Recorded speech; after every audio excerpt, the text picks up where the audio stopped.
ये एक ऐसा टॉपिक है जो आसानी से समझ आता ही नहीं और टीचर भी इसे एग्जाम्पल से समझाता नहीं। मुझे तो डेंसिटी का असली मतलब 12th क्लास में जाकर आया था, जब इसे रियल लाइफ एग्जाम्पल से समझा।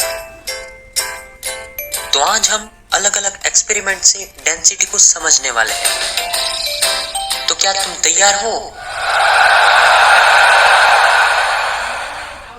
एक फेमस कोटेशन है आइंस्टीन का कि imagination is more important then knowledge. Knowledge से ज्यादा इम्पोर्टेंट इमेजिनेशन है।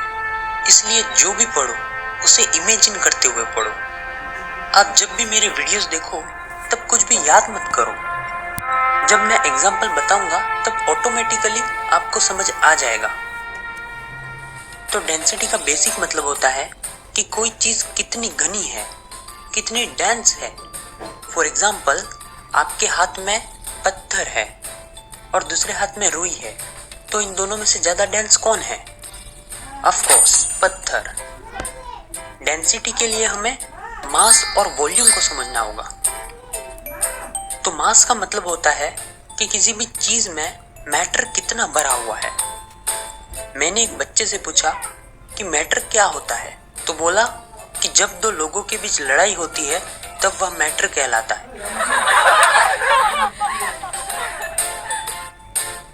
देखो, मैटर का मतलब जो चीज स्पेस घेरती हो और जिसका भार हो वो मैटर होता है।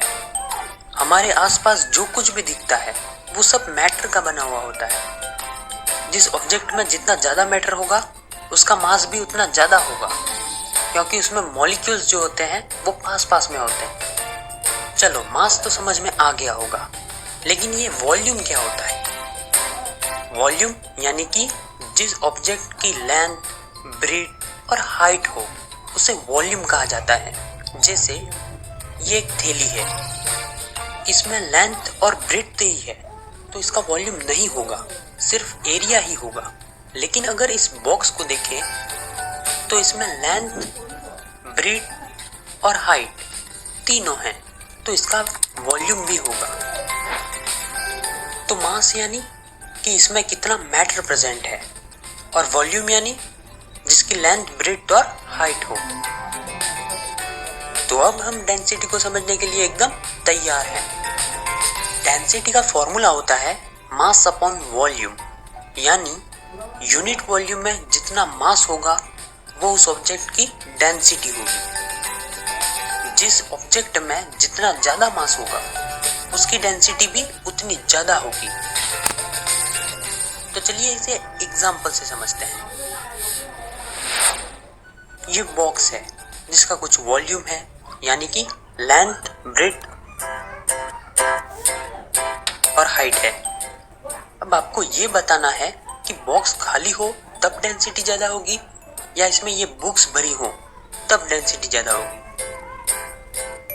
एग्जैक्टली, बुक्स भरी हो तब डेंसिटी इसकी ज्यादा होगी, क्योंकि बॉक्स का वॉल्यूम तो सेम ही रहेगा, लेकिन मास भर देने से डेंसिटी भी बढ़ जाएगी। यहाँ पर अब मैं मान के चल रहा हूँ कि आपको एटलीस्ट थोड़ा बहुत तो समझ आ ही गया होगा।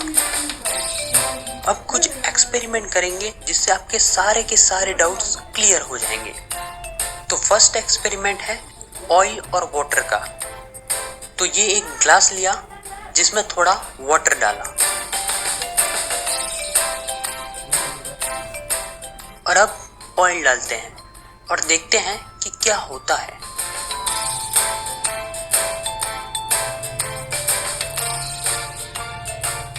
आप देख रहे होंगे कि ऑयल नीचे नहीं जाकर ऊपर की तरफ तैर रहा है। ऐसा क्यों? ऐसा इसलिए क्योंकि जिसकी डेंसिटी ज्यादा है वो नीचे चला जाता है और जिसकी डेंसिटी कम वो ऊपर। सिंपल वर्ड्स में कहूँ तो जो भारी है वो नीचे और जो हल्का है वो ऊपर।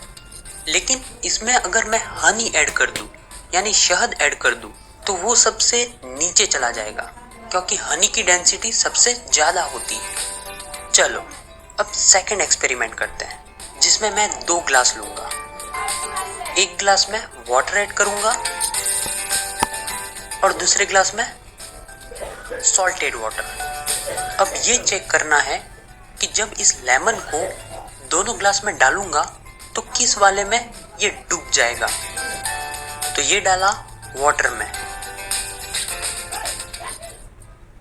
वाटर में लेमन डूब गया, यानी लेमन की डेंसिटी वाटर से ज्यादा है।